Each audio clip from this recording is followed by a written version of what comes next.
সামান্য জ্বর সর্দি কাশি হলে অনেকে আমাকে জিজ্ঞেস করেন, ডাক্তারবাবু কী খাবো, আমার জ্বর হয়েছে, কলা খাওয়া যাবে, ভাত খাওয়া যাবে?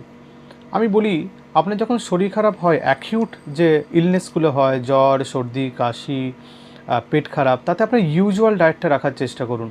ডেফিনেটলি পেট খারাপ হলে কিছু কিছু জিনিস আমি খেতে না করি, সেগুলো আমার ভিডিওতে আপনারা দেখেছেন, কিন্তু ইউজুয়াল ডায়েটটা বজায় রাখাটা খুব ইম্পর্ট্যান্ট। আপনি যদি ডায়েট চেঞ্জ করেন তাহলে বডি রিয়্যাক্ট করতে পারে, আপনার ডাইজেস্টিভ সিস্টেম রিয়্যাক্ট করতে পারে।